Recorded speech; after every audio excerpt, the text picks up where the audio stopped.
Halo, kembali lagi di channel Ali Hafiz. Kali ini kita akan sharing-sharing mengenai tips mengenali berita palsu dan verifikasi. Mengapa sih kita perlu mengenali berita palsu dan mengapa kita perlu memverifikasinya? Oke, langsung saja kita bahas. Sebelumnya jangan lupa di like dan subscribe. Oke, di sini ada berita palsu. Di sini kita perlu mengenali dan perlu memverifikasi. Nah, di sini ada gambar ya, teman-teman semua. Di sini ada jamur, ada almond, dan ada jambu monyet. Kira-kira apa persamaan dari semua gambar ini? Ada yang tahu? Ya, semuanya ini beracun, teman-teman. Kalau kita tidak mengenali jenis jamur, cara pengolahan dari kacang almond dan kacang medenya. Nah, kalau kita makan sembarangan, maka kita akan keracunan.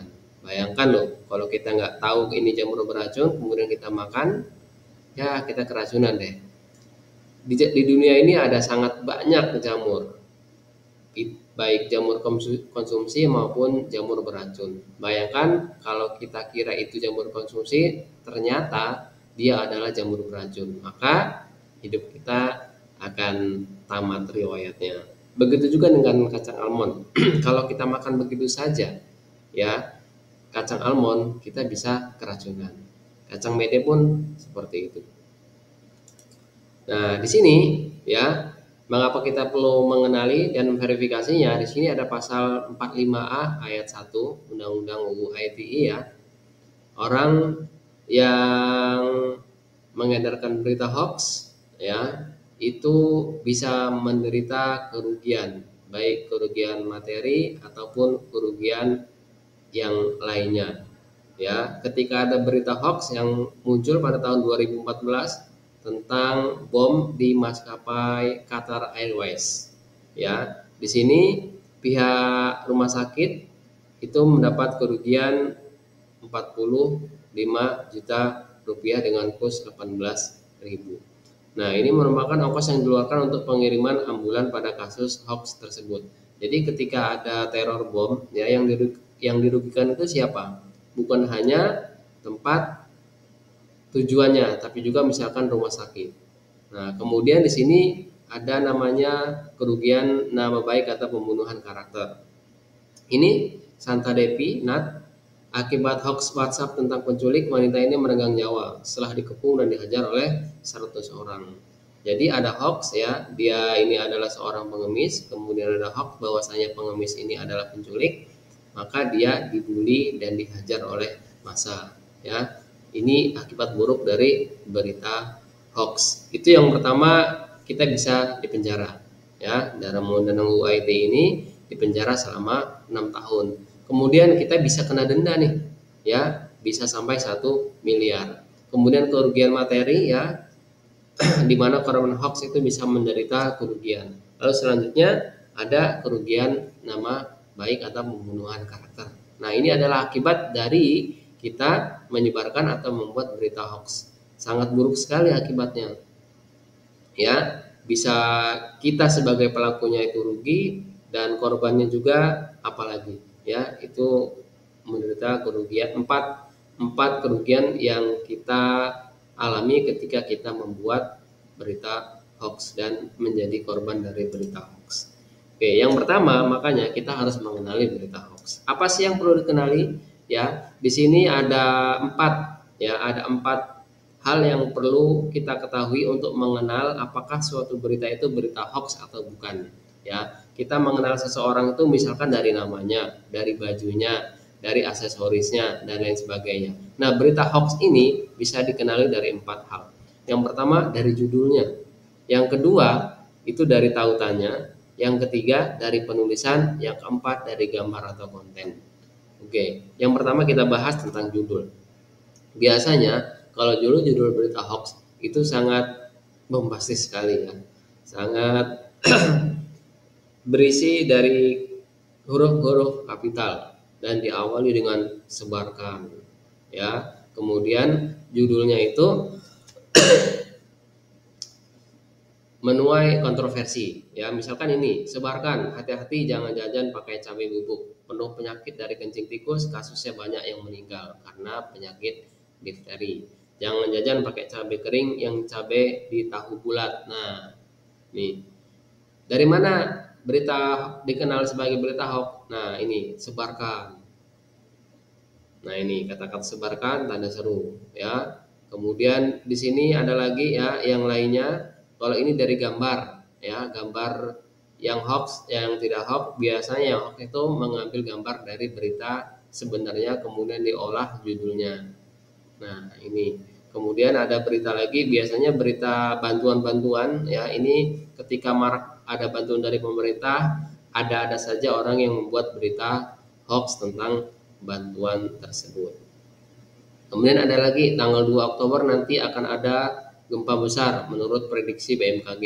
Jadi dia membawa suatu lembaga ya untuk menjustifikasi bahwasanya berita tersebut adalah benar. Padahal ya berita tersebut adalah berita hoax. Ya, yang kedua yang perlu kita lakukan adalah memverifikasi. Memverifikasi ini artinya tabayun, artinya kita mencari informasi apakah suatu berita tersebut benar atau tidak.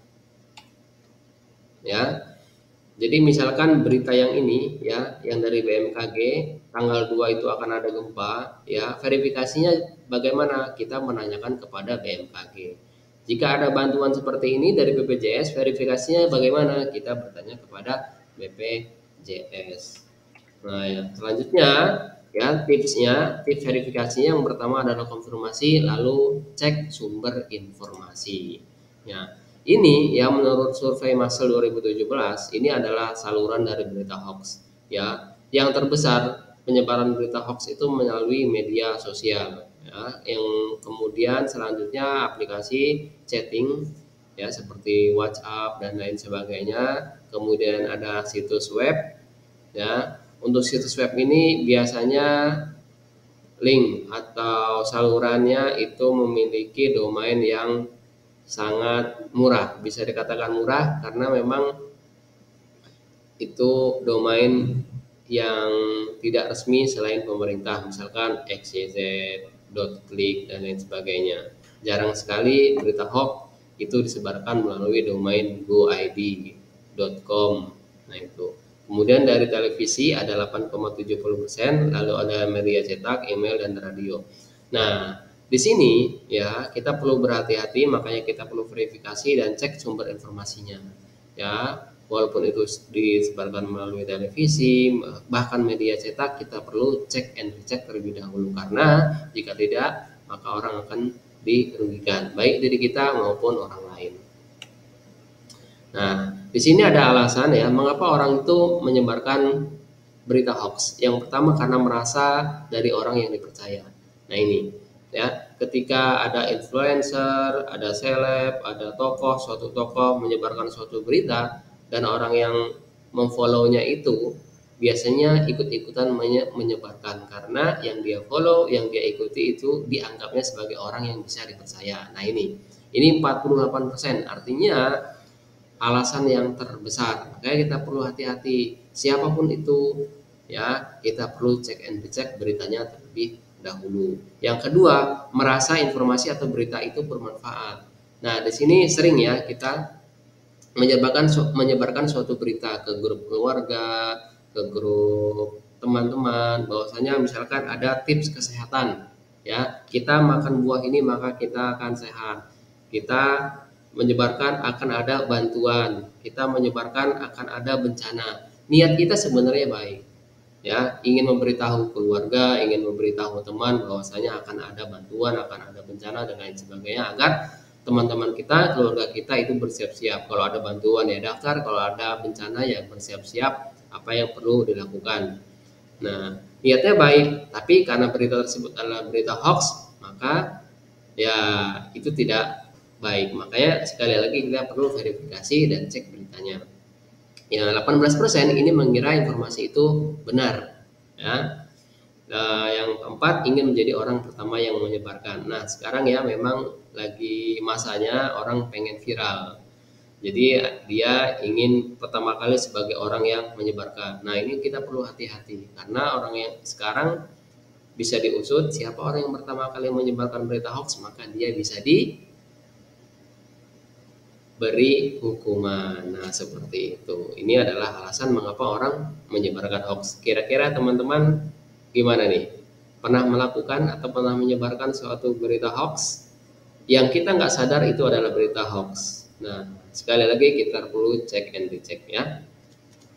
Nah, di sini ketika kita mengetahui atau tahu bahwasanya suatu ada berita hoax ya, yang pertama kita perlu melaporkan agar berita hoax itu terputus ya, agar di blacklist beritanya. Yang pertama kita bisa laporkan ke WhatsApp atau email ya di 0812 9224 545 atau di aduan konten @mail.kominfo.go.id atau di medsos ya, ada di Facebook, Twitter, Instagramnya, atau di websitenya ya kita bisa laporkan ke patrolisiber.id atau aduankonten.id atau trustpositif.kominfo.go.id ya. Jika kita melihat mengetahui ada berita hoax, maka kita perlu melaporkan agar apa? Agar tidak tersebar lagi dan terputus. Nah, kesimpulannya jadi ini ya, kalau ada berita hoax yang pertama kita harus mengenali dari apa? Dari 4 halnya ya, dari judulnya, dari isinya, dari gambarnya. Kemudian kita bisa cermati ya, ini isinya kira-kira gimana, betul atau tidak ya, kita perlu cek and recheck, kemudian kita perlu verifikasi. Kalau sudah ya, kita laporkan. Agar apa? Agar berita hoax itu terputus, tidak menyebar luas lagi. Oke, sampai sini terima kasih ya. Sekali lagi kita perlu mengenali berita hoax agar kita tidak menjadi korban, agar kita tidak ikut menyebarkan, karena akibatnya sangat buruk sekali ya. Kita bisa dibully, kita bisa didenda, kita bisa pembunuhan karakter ya, kita bisa kerugian materi. Oke, terima kasih dari saya. Salam Ali Hafiz.